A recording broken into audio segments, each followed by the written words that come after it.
Okay, so hopefully, third time's a charm. I don't know why I'm having technical difficulties today, but welcome to Ask the Nanny. Um, I am so glad to be here tonight. Hi, Laura, how are you? Um, I am having some kind of technical difficulties, but we are moving on. And I am, like I said, I'm so glad to be here. Tonight, we are going to be discussing the business behind the business. Let me tilt my camera down so the comments won't be in my face. Um, Hi, Britton. Hi, Rebecca. How are you?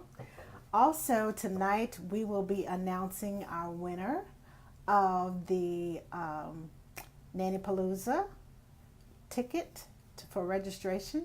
Hi, Lucretia. And so we have a lot to cover tonight, and I want to get started. Our special guest is Laura Schroeder, and she was featured in a article on care.com, and it's titled 9 Ways to Stand Out When Looking for a Nanny Job, which got me to thinking about the business behind the business. There's a lot that goes into you getting your nanny job. There's a lot that goes into along behind the scenes before you get to the interview, before you start nannying, before anything else happens. And we're going to invite Laura on so we can get started. And for those of you who are watching, you'll probably hear me say this throughout the broadcast, but please hit the share button so your friends can watch because they may be looking for a job too. And while I'm adding on, I just want to tell you that it's hiring season. Hi, Laura. How are you? Hi. Let me see Uh, where I am. I'm not home, so okay. But a lot goes on, and like I said, it is hiring season. It's time for school to start, so a lot of parents are looking for after-school nannies. They're looking for new nannies. Old nannies have moved on. They have moved to new cities or new places, so everybody's looking. And now's the time to sharpen your skills, hone in on what you need to know, and get that job. But if you don't know what you need to know, then guess what? The next person will probably get your job. So we're here to share with you the business behind the business and to help you get that nanny job that you want because within 1 or 2 weeks, a lot of nannies are going to be hired because school is starting. So, how are you, Laura? I'm doing okay. Hanging in there. Thank Okay. I love your scrub top. That's cute. you. Thank you. So, I've got birds. you got what? I've got birds on my shirt. So, Yeah. Um, so tell us a little bit about yourself outside of the nanny world first. outside of the nanny world, do I have one? I've I been married for know, right? I've been married for 32 years. I have 3 children. My 2 boys are on the autism spectrum, have autism spectrum disorders, but they're doing great. They live with us, but they are doing great. And then I have a daughter who's getting her master's degree in special education. And I live near the Wow. beach. I live near the beach in Charleston, South Carolina. So anyone wants to visit, just let me know so I can clear some of my junk out. I But understand. and I'm very active in my church, and I'm very active in my nanny community here. I started the nanny community here in Charleston, started, organizing it, and about, gosh, it's been about 4 or 5 years now, and so I'm very active with that, and yeah, that's my life. And if many of you all don't know, Laura is also the second vice president. Did I get that right? Okay. That's She's the correct. second vice president of the INA. which is the International Nanny Association. Now, that's one of the Takes a things. lot. Beg your pardon? That takes a lot of time as well. Yes, it does. Board is a very time consuming, and we work really hard to make that organization as positive as it can be. So, And that's one of the first things that I want to talk to you about nanny affiliations. A lot of parents don't know that, nannies have affiliations, that we have the APNUN and the INA and the Nanny Palooza, and that you can be a member of, some of these groups. And when I show my portfolio and I have my Nanny Palooza and my INA in there, and they're like, "What's this?" Perfect opportunity for you to say, well, it is a group of professional nannies, which makes you stand out as a professional. I'm right. just saying.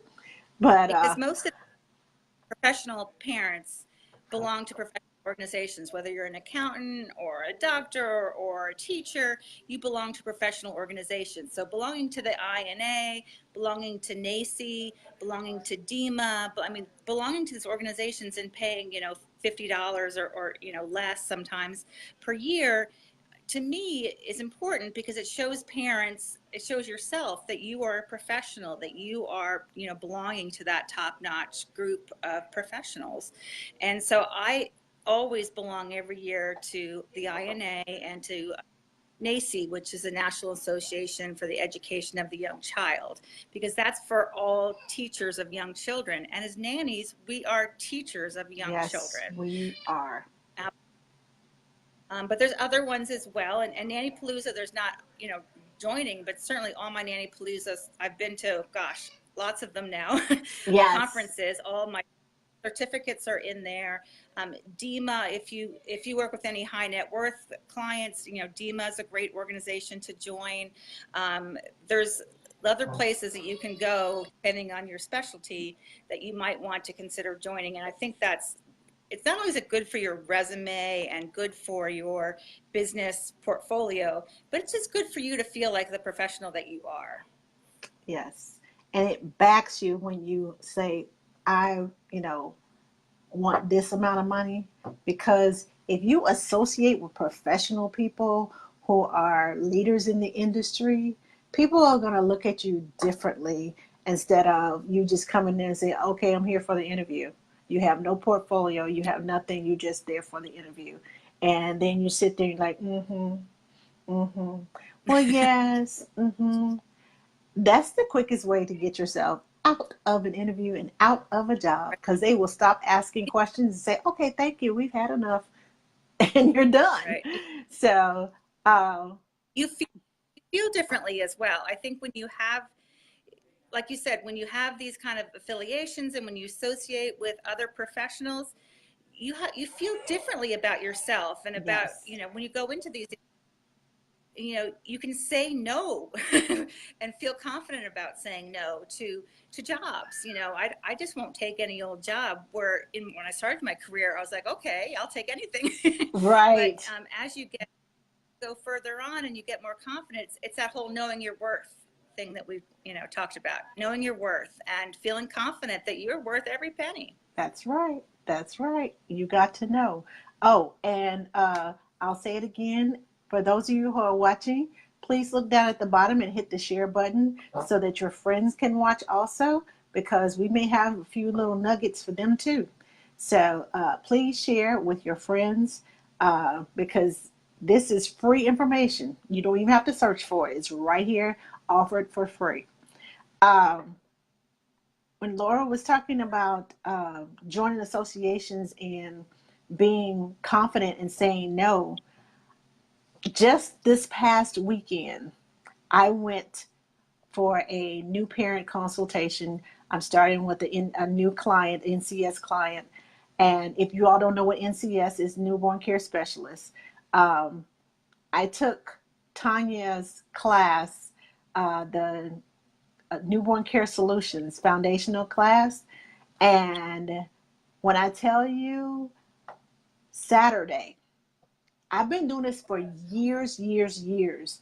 it only takes one specific class or one aha moment that pushes you to that point of, I got this. I can do this. This past Saturday, I went over bottles, I went over bottle warmers, the plan for postpartum doula, or what she was going to do. Her mom is here, where the babies were going to sleep, what kind of swaddles they need, everything. I went in there and I spoke with authority. I was not nervous, and I did not let fear drive me for the first time in 20 some odd years. Because I'm always just a little nervous, and are they going to accept what I say? Are they going to do? And you know what? I didn't have an attitude, but I had a confidence that Right. I know what I know. And taking that class just put me in a point of, I know this, I know that, I know this, I know that. This is why I do what I do. And when I tell you, I felt more confident and I felt more self assured with my abilities and what I know. And I went in there and they listened to everything I said, and they had everything. Do you hear me? Everything that I had on my must have nursery list. And that's the first. Good. So it takes all of that. Associating with people with like minds will boost your confidence. It will put you in a different frame of mind when you know what you know. Stop being afraid and share what you know. And it will take you to a higher level in your career. And now I feel like, okay, I can go and conquer the world, especially the nanny Absolutely. world. So yes, Absolutely. that it's those aha moments. Did you have an aha moment, Laura? I had several aha moments. I didn't, it wasn't that I learned a lot of specific new things, because most of the things I had known, but Mm-hmm. it solidified that I did know these things, and that I was, that I had all the newborn skills as well as the nanny skills, and that it furthered my confidence. Like you said, every time I get a new certification, or, sorry, it's getting loud here. I'm at a family event. But anytime I get a new certification or I take a new class, it just adds to my, repertoire. It adds to my toolbox of skills, and that, my next family just has that much more that they can pull from, or that I have to pull from as well. It makes me more confident, and I have more I can offer. And I feel like the professional that I am. I know that I know what I'm talking about, and that's just such a great feeling. Now I want to talk about business cards because you gave me a business card last weekend. Well, weekend before last. I love your business Yes. card. I love it, love it, love it. And I wish I had it here with me and I could show it. But her business card, when I flipped it over, it has a picture of her. So everybody knows this is who I'm going to be interviewed. This is who I need to look for. It has her credentials on there, what classes, what she specializes in, what she does. This is I'm a new parent. Was a new parent educator. I'm a parent educator. Yes, so Yes, I'm positive discipline parent educator. Right. yes. All of those things are listed, so you know. Okay, well, I can get this from her. She knows this. She knows that. She knows this. It's not just a business card that says, "Hi, I'm a nanny. Here's my phone number and my email. Contact me if you want to." It's not a basic business card. It's a business card that is about the business. If you want parenting, parent coaching, education, I'm the person you need to see. You want a newborn care specialist, I'm the person you need to see. I mean, Right. she had her credentials on it. She was the second vice president of the INA, which is a professional. And if you are vice president of a professional community, a professional organization, that says a lot. It's like, okay, she's second vice president. Wait a minute, she knows a whole lot more than the normal, everyday nanny. If you have a specialization, put it on your business card. I And the fell other in thing too love. is that, well, I'm thank you. serious. And I have That's for my next one already, but I always they give you way too many cards, that you have to get rid of so you can make your next card. But Right. they tell you not to put cutesy little, and I agree, not to put cutesy little hands and ducks and little, cutesy little nanny stuff, because you're a professional. You don't see that with other professionals. You have either a plain, white card or something that's very sleek and professional, that says, you're just not a babysitter. That's kind of a babysitter card or something. You want something, if you have a small little symbol, or if you have a trademark for your company, or I forget what they're called, but that's great. The But logos. a logo, yeah, thank you. If you have a logo, that's fabulous. But aside from that, don't pick the little baby card with the rattles and that kind of thing. Pick a professional card, that's sleek, and then use all your space to put, your credentials. Say that you're an INA credentialed nanny, or say that you're a NACI member, or whatever it is, or say that you have how many years of experience, or whatever you have in your toolbox is what you're going to want to put on your business card, in my opinion. And I use both sides because I need Yes. both sides to highlight. Yes. Put. Her business card is a walking resume. She gives you your business card. It's like, okay, this is what I do. Here it is. All she has to do is fill in the blanks. But it's a walking resume. It's only, a few sentences on the front and the back. But you know her. You know what she's about just by looking at her business card. When I put my business card, I have on there that I make organic baby food because I work with babies. And instead of going to buy those pouches at the store that sit on the shelf and they say, oh, it's good. What did you put in it to make it sit on the shelf for so long? So I put that on there. I do baby sign language. I'm a baby sign language instructor. I put that on there. All these things. Now I'm going to get some more business card, as she says, to add certified NCS. Right. It's each time you add something to your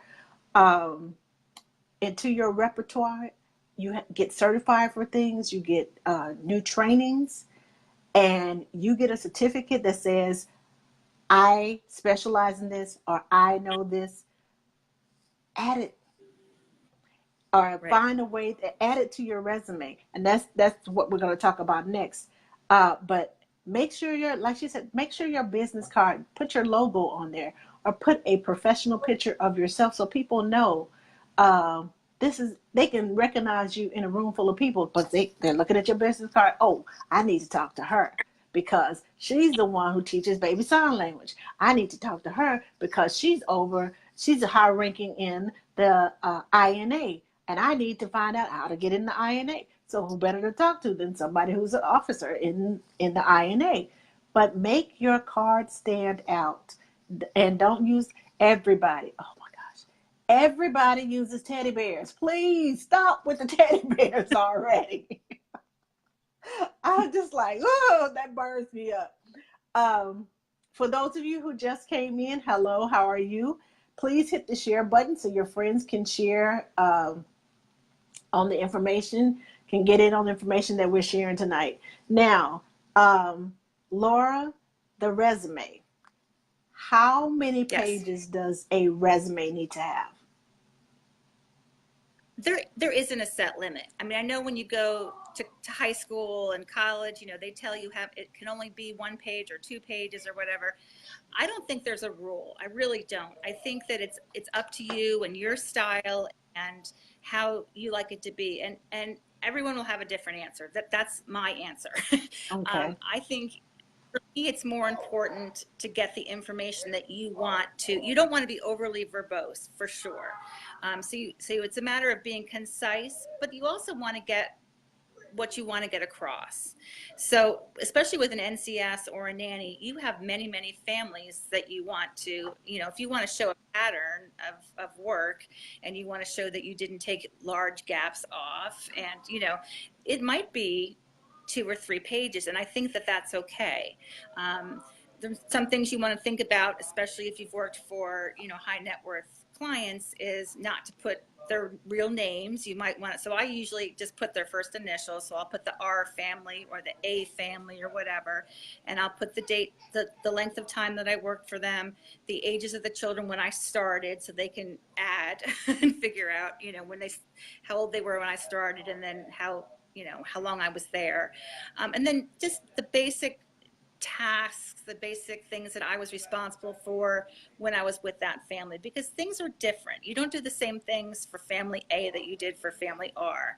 So in some instances, I did travel. In some instances, I did a lot of house management. You really want to highlight the things that are different so they can see that you have, every job is different.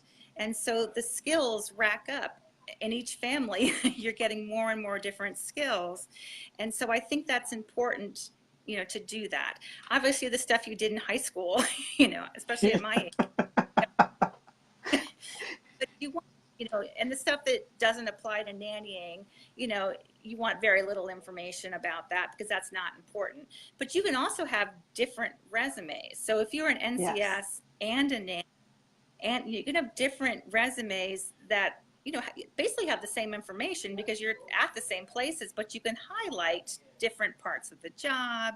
You can highlight different families over other families depending on what the positions were, because you want to put your best foot forward.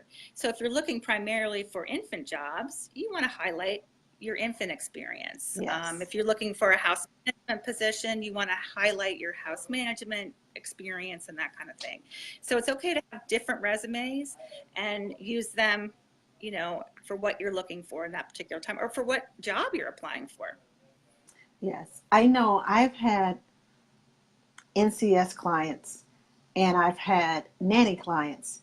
And a lot of my NCS, a lot of my nanny clients, I will start out as the nanny and then a baby is born. So when I list them on my resume, I'll say full-time nanny, and then I'll say toddler, infant care, or newborn care, or toddler care, or if they had a special needs child, I'll put a comma and put how many children I took care of, or special needs care was given. Uh, I had one where I had a deaf child, and I listed it as um, special needs, and then I put in parentheses um, sign language, taught to the parents and to the child. So just different things that made me stand out. Also on my resume, I have, if I'm going for an NCS job, I put my NCS first. And even if I had a nanny job in between those NCS jobs, I'll put that nanny job in there and list the dates so it goes in chronological order. But I'll put in there infant care so that they Right. will know this is why I stuck this in there, because it applies to taking care of infants, it applies to newborns. And then after that NCS, I have nanny experience. And then I'll list, this is how long I was a nanny, these are my responsibilities. And I don't know about anybody else, but I also put my call references on my resume, so it's all there in one spot, and they don't have to go looking. Oh, okay, where was that sheet with the references? Okay, so where was that sheet with this on there? I have my education listed, my trainings listed, the affiliations that I am with, professional nanny, if it pertains to nanny and NCS. That's the only thing I have on there. I don't have my college sorority and all that on there, because to me, that's not going to that doesn't measure as if I'm going to get this job or not. I want them to know I'm a member of the INA. I'm a member of NACI. I go to attend, you know, um, Nanny Palooza. I attend the National Nanny Training Day. I attend, the INA conference. Those are things that I want to highlight because they know I'm continuing my education and I am getting more education for this particular job so that I can further help your children And it also means that you are staying on trend with the latest child care, whatever's going on in medicine. This medicine is recalled. This is, bad for your child. So you can give your parents a fair warning. Did you know that this medicine was recalled? Look it up online. Show it to them. It's not your choice as to whether or not they give that child that medicine, but at least you've given them the information and shown that and you're trying to protect that child and keep them safe. So So those are. that's something that I put into portfolios. So when we get into the portfolio part, Mm-hmm, I one of my books read section. So I read a lot of parenting books because I think that's mm-hmm, important to keep up with the latest of parenting tips. I might not agree with everything, but I read a lot of books. And so in my portfolio, I have a section of books read by category. So discipline and feeding and, all kinds of different things. And I have them listed. And so when they say, they want to do RIE, or if they want to do, whatever kind of discipline, positive discipline, or they want to do the whole brain child, or, whatever they want to do, they can see that I have that in my tool belt because I've already read that book, which I think is great. But that's not a resume thing. That's a portfolio thing. right. It's a portfolio thing. I understand. Um, so basically, your resume should basically be geared toward what job you're going for. If I was going for a nanny job, I would put all my nanny information first and then highlight that I had NCS training. Um, if it's just a normal, nanny job, I got a 2-year-old, 5-year-old, whatever, then that is what I do. But make sure that you have a resume. Make sure it is updated. And how often do you update your resume, Laura? Basically, every time I start a new position, I typically am a nanny as opposed to an NCS, so it's not all that often. But if I Mm-hmm. take a new class, like I just finished the NCS foundational class and the respectable newborn class, so I would add that on. And particularly when I'm looking for a new position, obviously I would make sure it's top notch. But I would say you should look at least yearly, look it over and make sure everything is up to date and you haven't taken any classes. And I every year I take continuing education, so I at least need to look at it every year. Okay. Well, that I changed mine. Um, Now that I've started working as an NCS, I change it like every 8 to 12 weeks so that I can add new families. And like you said, each family is different. Each family requires um, different tools in your tool belt. So adding that to my resume, letting them know I am versed in this. I did this, specifically for this family, or I've done it for 3 or 4 different families. They like, oh, so she's experiencing this. Let's hire her because she's done it for 3 or 4 different families. So when you list those skills, those specific skills, people look at that. That's what they're looking for. So put it on your resume. Update your resume and make it look modern. Eye Yeah. catching is so much better, and make it readable. Don't put it in those fancy scripts so they got to go, what did that say? Huh? That's the quickest way for them to put your resume to the side and say, you may be good, but I can't even read what you're saying. So put it in a script, in a font. That's what I'm trying to say. Put it in a font that can be understood and easily read. Adding a little color to it is eye catching. Adding a picture to it, eye catching. My resume, I have a picture with me and a set of twins because that's what I want to do. I want to be a twin NCS. That's my niche, twin NCS. I want to work with twins. That's what I want to do. That doesn't mean I'm strictly twins. I would love to be strictly twins, but everybody's not having twins. So I put it in there with a set of twins to let them know that I can handle more than one baby at a time. But I know my limits, and I know I don't want to go beyond twins unless I have a second hand set of hands on the side waiting for me.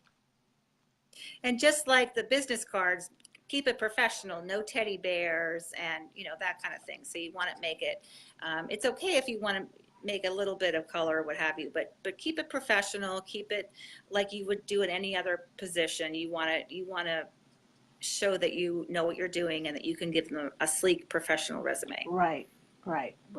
Now, on to the portfolio.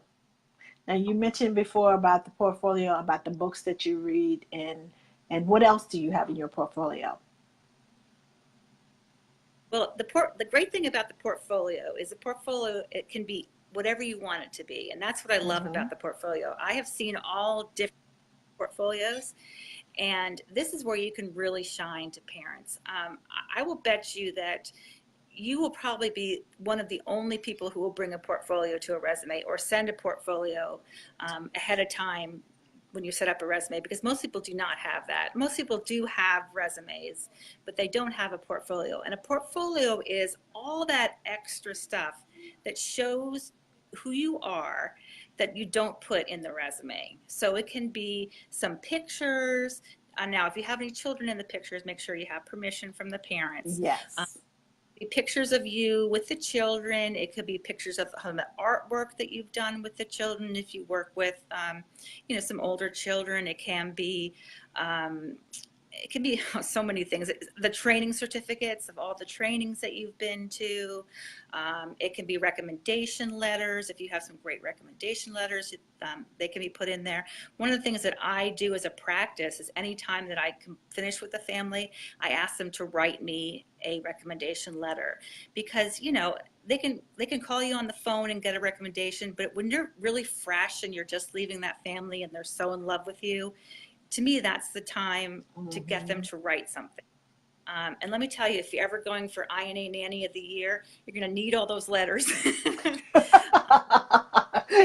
Yes. It's a process, and I was so lucky I had a bunch of, I still had to go back and get a few, but having those letters and keeping up and putting them in you can scan them and have it all digital, have it all in there, but you don't want it to be too long, especially digitally. But if you have like a scrapbook that you take with you on a interview, oh my gosh, that can impress. I'll tell you, mom bosses, they're over the moon about stuff like that, Oh, especially for a yes. nanny job.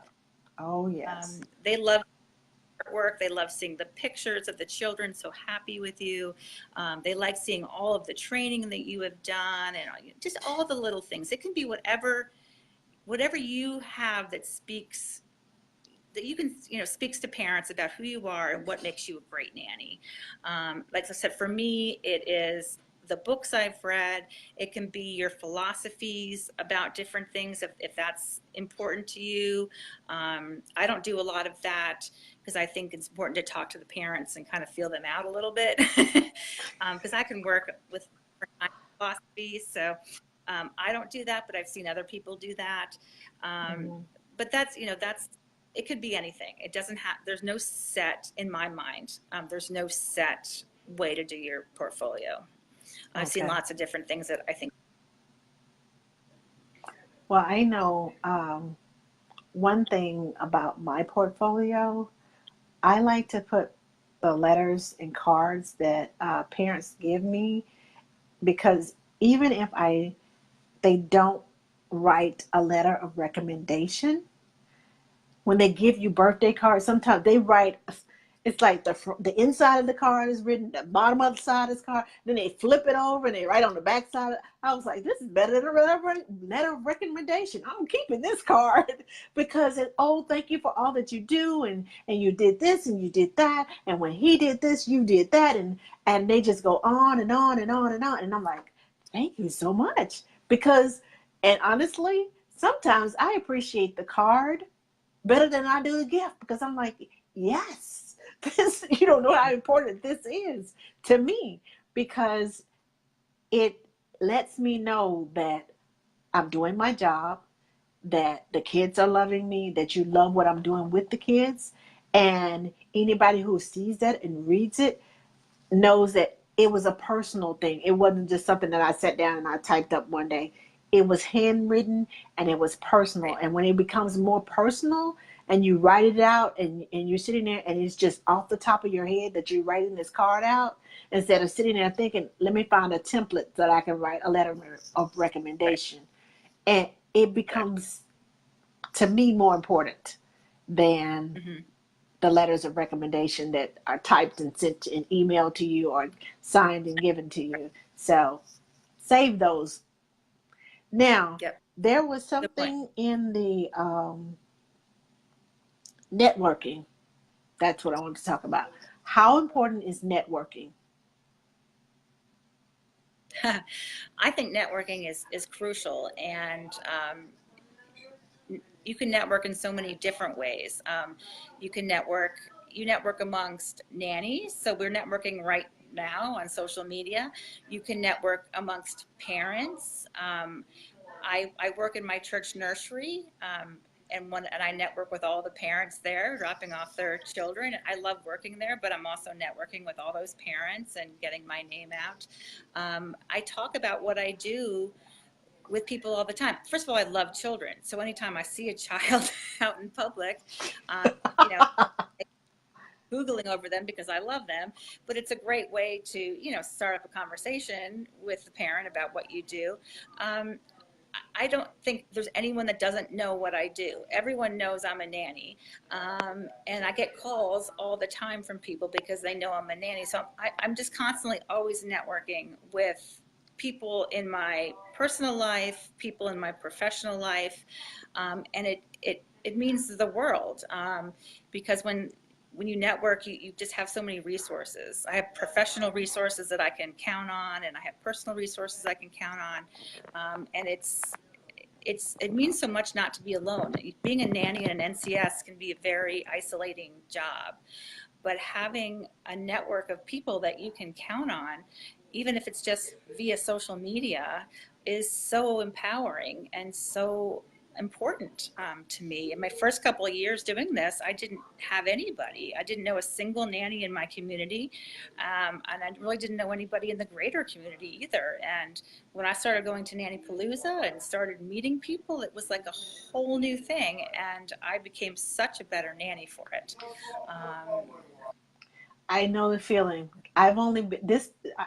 It's been exactly, well, almost it's been a little over a year since my first nanny training. I'm making up for lost time. I was like 17, 18 years in and didn't even know Facebook nanny groups existed at all. And so I'm out here by myself. If I need to meet a nanny at the park, yeah, okay. But I had no clue. There were so many nannies, so many people that I can go and talk to about the baby did this or this child did that. Oh, and understand my frustrations before I even get to the punchline. They already know. And it's so um like you said, it's so isolating, but it makes you feel like I'm not alone in this. I can go and share my woes about the problems that I'm having with this child. How can I solve this problem? Do you have any suggestions? I have exhausted everything that I know to do, and that's why it's so important for me to get educated, go to all these trainings, and get as many conferences under my belt as possible. Because once I became a nanny, it the game changed. Being in the classroom and being a nanny, two different things. When I started going to these nanny conferences and trainings, oh my gosh, my whole world opened up. Because then I realized this is totally different than what I'm used to. This is totally different than being in the classroom. This is totally different than writing out lesson plans and implementing those lesson plans. I have more freedom to, have a lesson plan in the back of my head, know what I want to do with this child, but also let it be child led. If the child wants to use red, let them use red. They want to use yellow, let them use yellow. It doesn't have to be strictly by that lesson plan. I have more freedom. I also know that just the community, the nanny village, as I like to call us. It is, oh my gosh, being a part of a village, being a part of a community that knows, when I say hi or they read my funny T-shirt about being a nanny and they laugh and they get it, it builds confidence. It lets me know, yeah, I got this. You got this too. Yeah. We can commiserate all we want to. But at the end of the day, it's all about still being professional.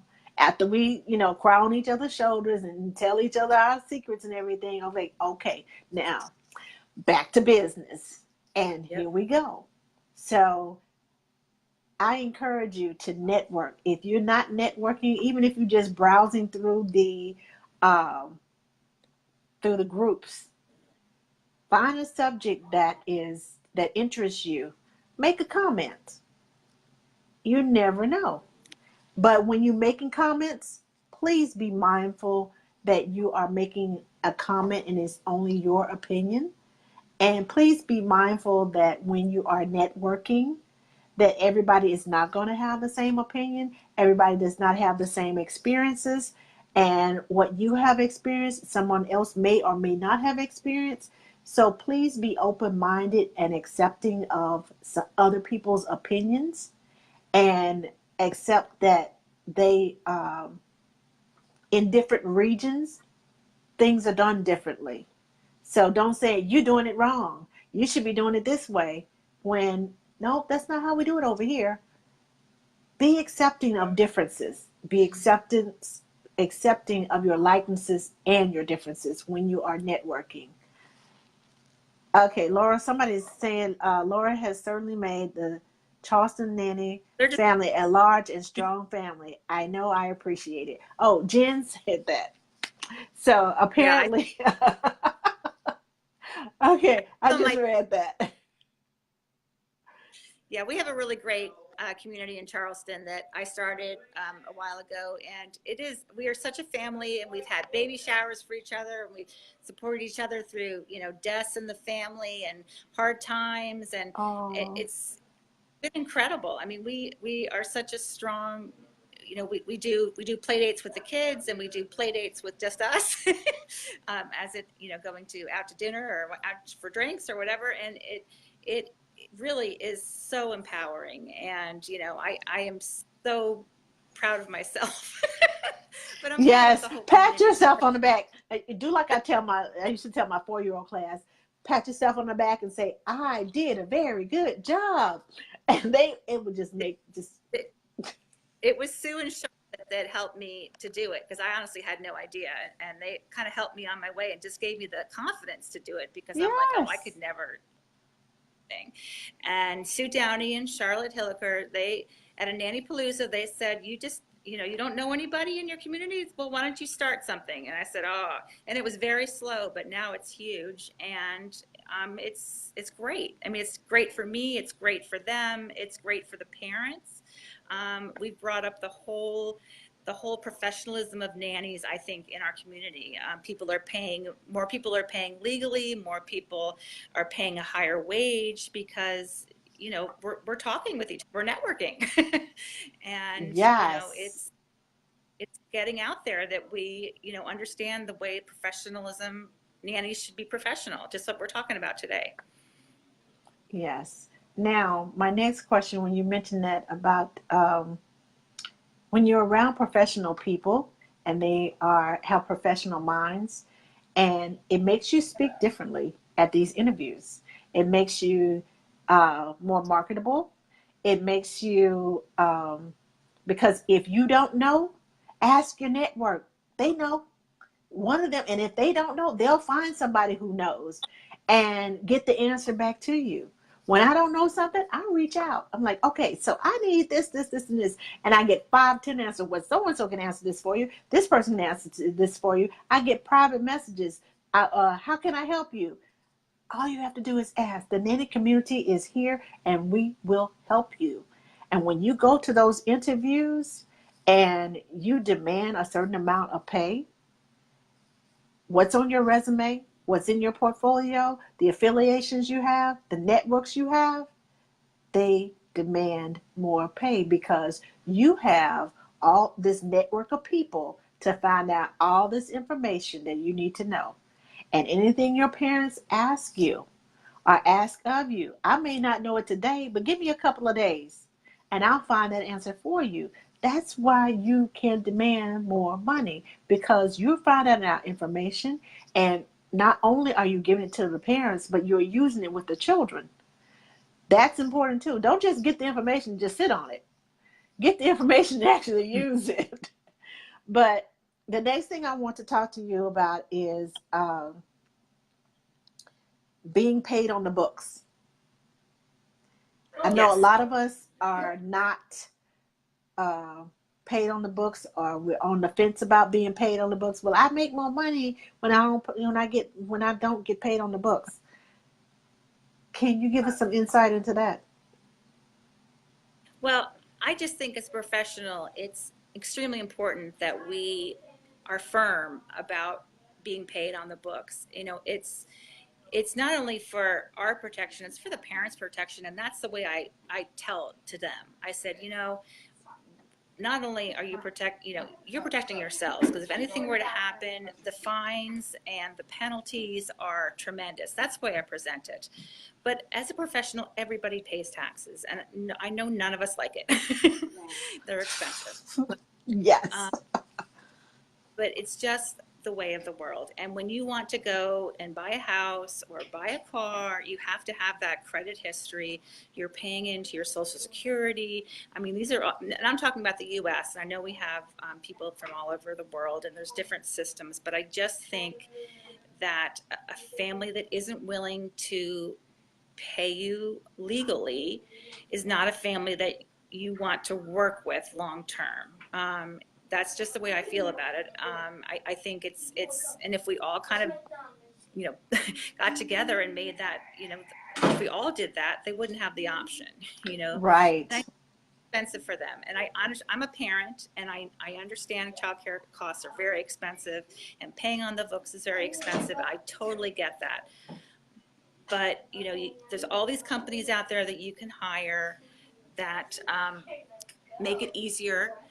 And the payroll companies that make it easier, they'll walk you through the process, and that's what I suggest doing. If they can afford a nanny, they can afford a payroll company. Yes. That's what they should do. And I'm willing to pay my end, and they need to be willing to pay their end, and that's just the way it is. I can't.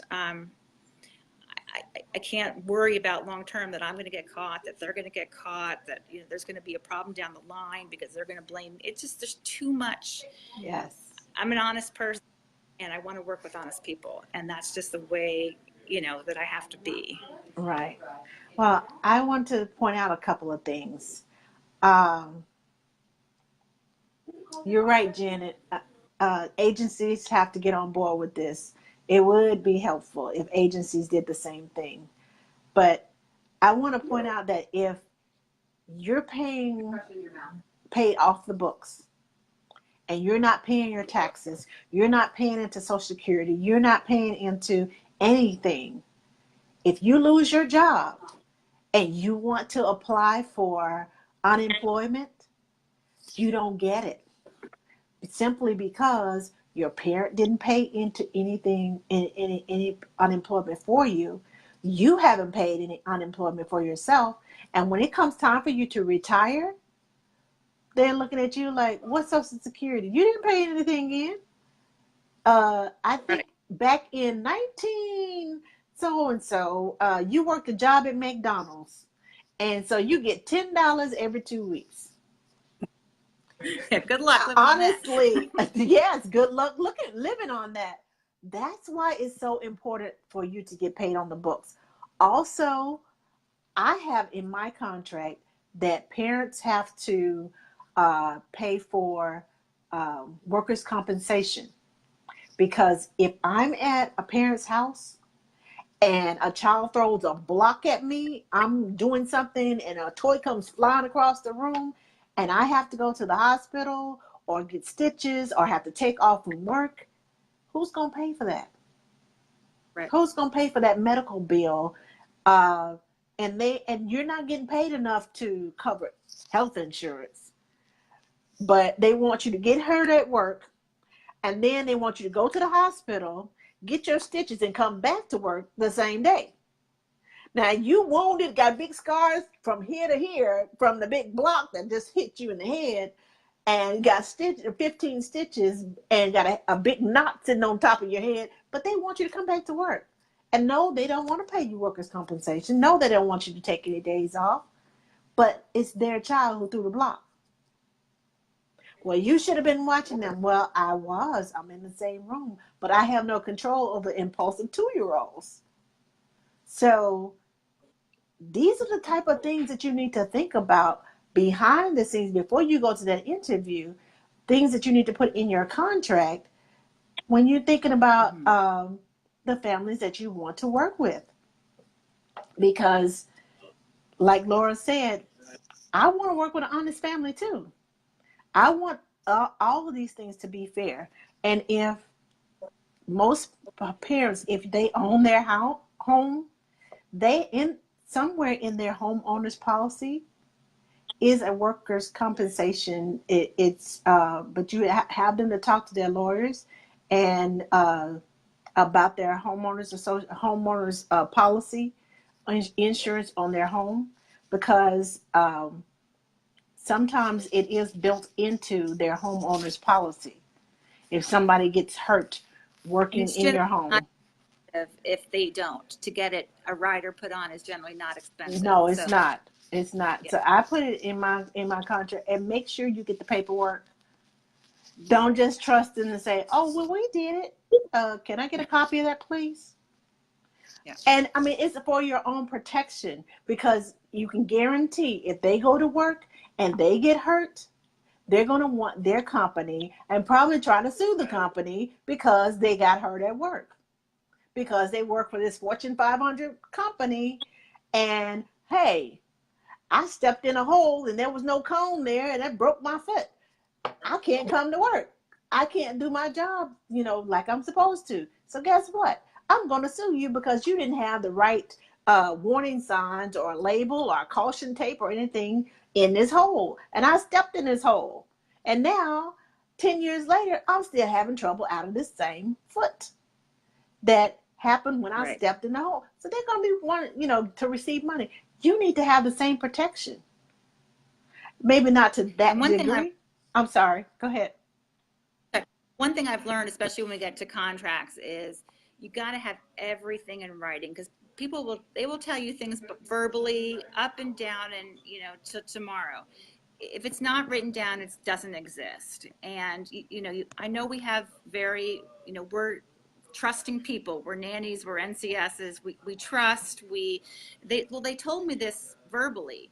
That doesn't mean a hill of beans. And in the beginning, when everything is going well and everyone is, getting along, that's the time to nail everything down and talk about any possibilities and get things in writing. Because down the line, when you said, well, you said this and that, they're going to have amnesia. And you need to be covered and make sure that you have that eventuality written down. I mean, I just had, I thought I had everything thought out, and I just found something in my last job where it wasn't thought out. And so I have another change for my next job. I have to rethink about. But that's the learning process. But you just keep putting things in writing, because they'll tell you stuff doesn't necessarily mean anything. They'll tell you to keep you. Right. And they don't mean, a lot of times they're not to be deceptive. Right. They want to do well by you, but they also want to save money. And when it comes to, they have to get somebody else, they're not going to, they're going to keep all their pennies in their pocket. That's right. That's right. And now that leads us to contracts. So we know the reasons why we need to be paid on the books. Have it in your mind, have it in your contract, so that you'll be able to discuss when the payment plan comes to the table during the interview. And they've already asked you, what's your hourly fee? And make sure, one last thing about payments, overtime. No banking hours. No banking. Hear me well. No banking hours. If you work 80 hours this week, get paid for the 80 hours this week.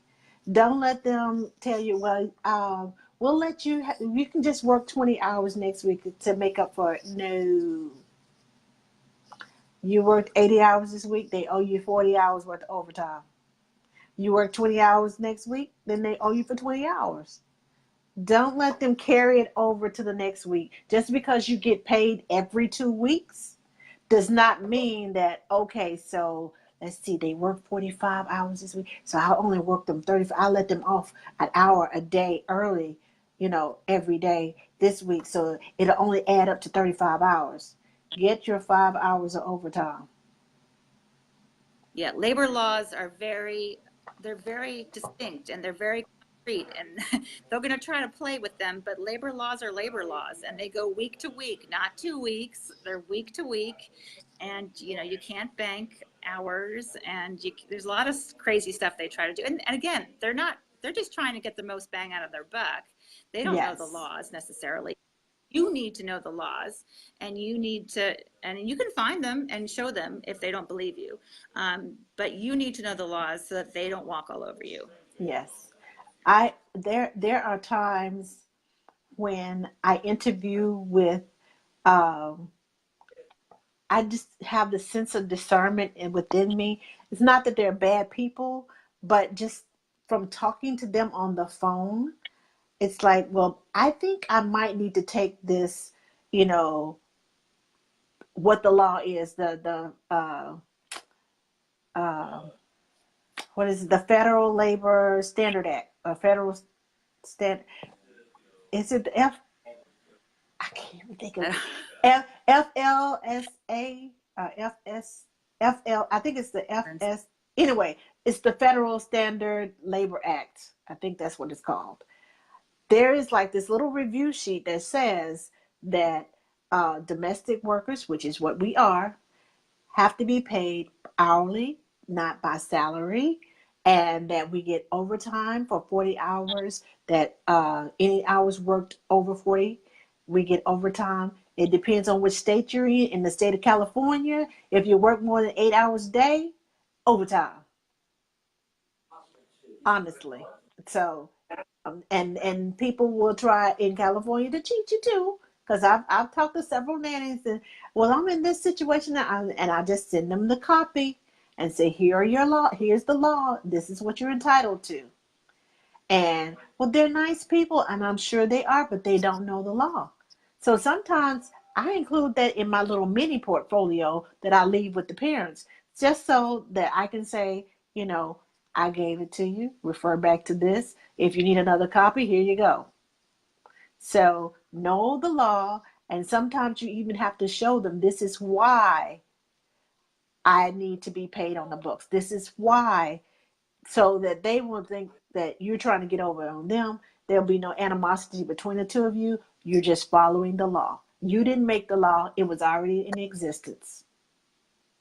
So Toya is asking about guaranteed hours, and that's one thing is a must for me. I must have guaranteed hours. So guaranteed hours, of Yes. course, look very much like salary. And so, and this is particularly for a nanny, have these. So if your normal schedule is say 9 to 5, which no one ever works 9 to 5, but let's just pretend in a magical world you're working 9. Good luck with that. Never heard of such a job, but let's pretend. And so it's 40 hours a week. You would get paid for 40 hours a week every week, even if mom lets you go at noon on Friday, or she says you can come in at noon on Wednesday. You still get the 40 hours. Now, if she keeps you late on Wednesday for extra, 4 hours, you get paid those 4 hours of overtime. That's important to know, that just because you in a salary position, whether you work over or under, it all evens out and you get paid 40 no matter what. That's not true of guaranteed hours. In guaranteed hours, if you work overtime one week, you work 44 hours, they have to pay you those 4 hours in overtime. That's important with guaranteed hours. The other thing to look out for that I ran into once, never again, but I ran into once, is what happens when, not right now, honey. What happens soon? What, I'm a mom too. What happens when they go on vacation and they don't need you? Do you automatically get that time off? Well, you don't automatically get that time off, and that's a common mixed perception. Most of the time, parents will give you that time off because they want you to, have rest and that kind of thing. But with guaranteed hours, you have to make yourself available. So if they want you to do something that's within your contract to do, childcare duties such as perhaps switching out the clothes from the spring to the winter clothes, the spring to the summer clothes, or the summer to the fall clothes, or whatever it might be, or cleaning out the toys, going through all the toys and cleaning them, or donating some to Goodwill or whatever that might be.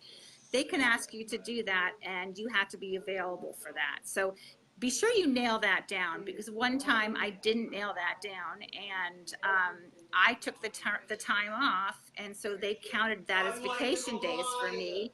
And I said, well, that's my guaranteed hours. We're like, well, no, you didn't come work at the house.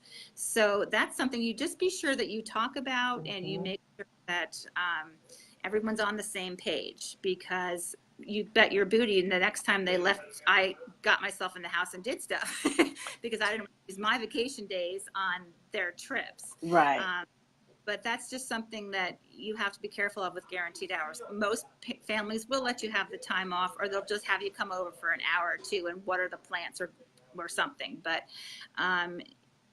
be sure that you double check and really go over that with them well, so that they know you're all on the same page, and get that in writing if you can.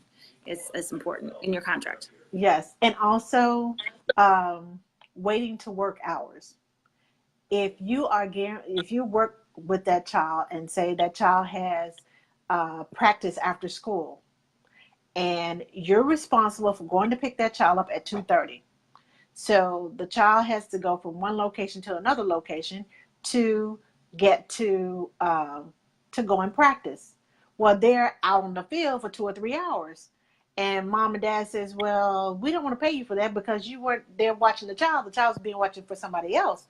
Well, who's going to pick the child up? What if something happens to the child while they're in practice? I've got to sit there and wait on that child. Therefore, I am working. It's not, well, you just drop them off and just sit there and wait, and we don't get paid for waiting time. Well, if I'm scheduled to be there from 2:30 to 7:30, and the child has practice from 3 to 5, and you don't want to pay me from 3 to 5 because they're technically in practice, then why am I here? Yeah, no, that's no good. That's like not paying for nap time. Right. Thank you. Not, I'll come home. I'll come home during nap time so you can have a break. Well, can I leave the house? Well, no, because the baby's sleeping. Well, then it's not a break. It's not. You have to pay me because I'm not allowed to leave. Anytime you are not allowed to leave and have that, break time, like at normal jobs, should I say, where you have an hour lunch break where you can leave the building, go get something to eat, do what you want to do, go dip your feet in the pool or whatever you want to do, as long as you're back there within an hour, then it's not a break. You are still on the clock. So regardless of whether that baby's sleeping or not, whether you folding clothes during nap time, watching TV during nap time, taking a nap during nap time, eating lunch during nap time, you still are on the clock. So don't think that you're not. Now, thank you. We were moving on to the, let's see, special skills and trainings. Okay. Yes. Now, so how important is it to have special skills? How much does it Well, make you stand out? right. The more special skills that you have, the more attractive you are to families. You don't have to have any. I mean, that's the reality. But the more that you Right. have, the more attractive you'll be to parents. And so you want to highlight those, of course, in all of the things we've talked about today. You know, your business card if you can, your resume, your portfolio. Hmm. You know, when you're networking, you know, all these things are all play together. And you want to, you know, my special skills are going to be different than your special skills, and you know, you want the right fit, and ultimately you want the right fit. So you know, I specialize in autism, and I specialize in positive discipline, and so you know, these are the families that might really want to pay top dollar for me because Hmm. I have those, you know, those very advanced skills in those areas. Other people might want to hire you because you have these, you know, sign language skills that are top notch, and you know, other things. And so when you have skills that are above the norm, language skills are, you know, one of those things that are, you know, top notch. Or if you're a lifeguard, or you know, there's many different skills, special skills that you have, and the more that you can get, all these trainings that we go to, when you get newborn care training, when you get learn a new language, when you learn cooking, you know, cooking classes, you know, anything that you can do that is a special skill that will make you more marketable to a family, you want to highlight. Obviously, you know, don't take classes just to be more marketable. You know, I don't really believe in that. I think you should be taking classes because you want to learn. Um, Right. they do make you they do make you more marketable, but I take all of my classes just because I love taking the classes and because I love to learn. Yes, and they make me more marketable. That, to me, that's the side effect.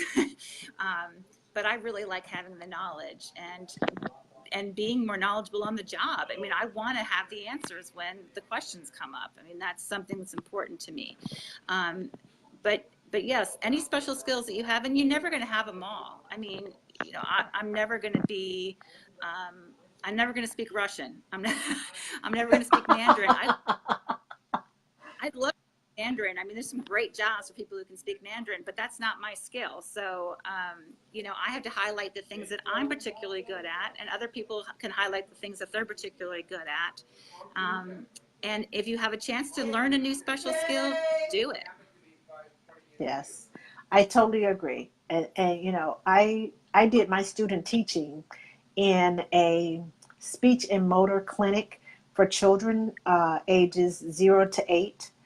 Um, and they paired me with a child that could hear, but he couldn't speak.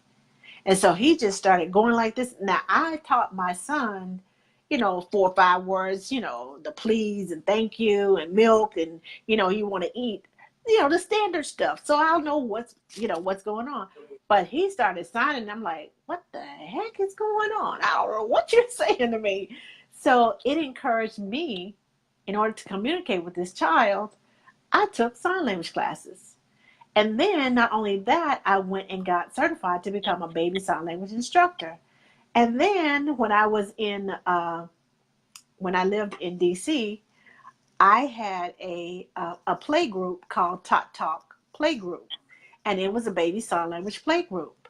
And it, you know, I ended up adding Spanish. I found a kindergarten teacher who was on maternity leave who wanted to teach Spanish, so we teamed up. Then I found a single parent who I was teaching sign language to because I did in-home sign language classes too. It grew from that to in-home, and she was a CPR instructor, and she was a single mom. So I added that to my business. So all these specialties, all these women had all these specialties, and I just added them put them in the pot, and I became a one-stop shop. I paid for the building, to rent the building. They came and taught the classes. They made the money, made my business look good, bought me more revenue. But when you have a specialty and you connect with people who have other specialties, you all can connect and join forces, and you all can have a legitimate business. And when I tell you, it grew and grew and grew until I moved from DC, and I hated it, but I had to. But yes, special skills, to me, everyone has something that they do well. Right. Something is it's within you that you do well. The fact that you work with children says that you Mm-hmm. have something that you do well. You relate to children, you relate to those little minds, and you can negotiate with the best of them because they are Yep. little negotiators. By the time they turn 4 years old, oh my gosh, you have to be a lawyer to work with them. The way they negotiate things. But yes, having, to me, like Laura said, don't just take the classes to specialize just because you can, but have a genuine interest in it, because if you're just going to take the class just to get the certification, then you forget everything that you know, you're not helping anybody, not even yourself. Because if I see all these ABCs behind your name, and like, oh, she's a lactation specialist. Oh, I can go ask her this, and I ask you, and you're like, well, um, um, uh, guess what? I'm not going to recommend you to anybody. I'm an NCS. I have clients who need lactation specialists. You won't be the first one on my list. You will not even be on the list when I say, okay, I know someone who's very good and very knowledgeable and can help you.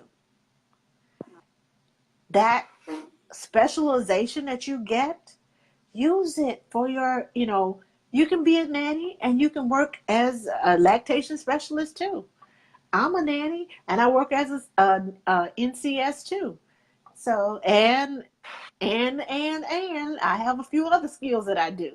So That's use your skills. And one off topic thing, have more than one stream of income. If you can, have more than one stream of income. I have more than one stream of income, but it's all in the child care field. It's all about children. And you can do that. You can have more than one stream of income from one general field. It's all about children. It's all about infants and toddlers for me. But I also, mentor nannies. I also help educate parents. I also do baby sign language. I also cook meals and provide instruction for simple meals for parents who, just want to cook up something nutritious for their kids in 30 minutes or less. I do that because I love cooking. And I've researched, these little meals. Hone in your skills and create a business and add it to your business card. Add it to your Stephanie. resume. You become more marketable. Just saying. I agree. Now, um, I think that was it. Do you have anything to add, Miss Laura? Well, thank you so much. No, I don't think so. My son is starting to I know that's what I said. Let me hurry up because I know she's getting ready. They're getting antsy. I need to get him home. No, I think it was wonderful talking to you. If anyone wants to talk to me about anything that we talked about tonight or anything else, I'd be more than happy to talk with them at any time. I am all over the internet. Laura Rideout Schroeder is my Facebook name. You can find me. I'd be more than happy to talk to you further about anything that we talked about tonight or anything about the INA or anything about whatever nannying. I love you, Angela. You have a great program. Thanks for Thank having me on. you. Thank you for coming. And thank you for sharing your knowledge. No problem. Good luck to the Nanny Palooza winner. Yes, that's what we're getting ready to announce. Okay, I'll let you get to your family. Bye. Bye. Okay, everyone. Now will be a good time to hit that share button because we're getting ready to announce the winner of our Nanny Palooza. Last week, we had Sue on from Nanny Palooza, and she told us all about Nanny Palooza East and Nanny Palooza West. And we had a registration. We're giving away a registration to either one that you choose. You can only choose one. It won't be east and west. It's just east or west. So I had several entries for the ticket for the registration, and I had a panel of parents who read the entries. I didn't read them myself, and I didn't send any names. I only sent the paragraphs that were entered, and let them choose which one they wanted, who they liked best, which paragraph, and I just numbered them. So, drum roll, please. The winner of our Nanny Palooza registration is Jen. I hope I'm saying your last name right. Hough. So, Jen, if you're watching, congratulations. You just won registration to Nanny Palooza. Just let me know which one you want to go to, whether you want to go to East or West, so I can get with Sue and we can get that taken care of. Now, next week, we are going to be talking about reflux. I know several of us take care of infants and children who have experienced reflux. My own child has experienced reflux, and I've dealt with children who have uh, reflux. So next week we're going to have some nannies and some NCSs that are going to talk about their experience with reflux, and we're going to have some experts that will come on and answer our questions about reflux. So if you have any questions, and most of us don't know that there is silent reflux. I didn't know that until a few years ago. I thought it was always, visible, but it's not. So if you have, uh, thank you, Jen. If you have questions, or if you have experiences with children who have had reflux, please join the discussion. Please, I'll invite you on so you can share your story about your experience with reflux and how it went with you and solutions to the problem. And we will see you all next week. Before you leave, please hit the share button so you can share with your friends, your nanny groups, because the information that we share tonight, somebody may need it. Somebody may not know some of the information. Somebody, may be ready for an interview in 2 days, and they want to know, what can I do between now and then? Most of the things that we talked about, you can get some of them done within the next 2 or 3 days before that interview and get that job that you want. So hit the share button, go to Ask the Nanny, hit the like button, leave us a review, rate our page. I will leave the link down at the bottom after we finish. It's facebook.com/Ask the Nanny, and just leave us a review. Leave us rate our page. If this information was helpful to you, leave us a review. And thank you all again for joining us, and we will see you all again next week.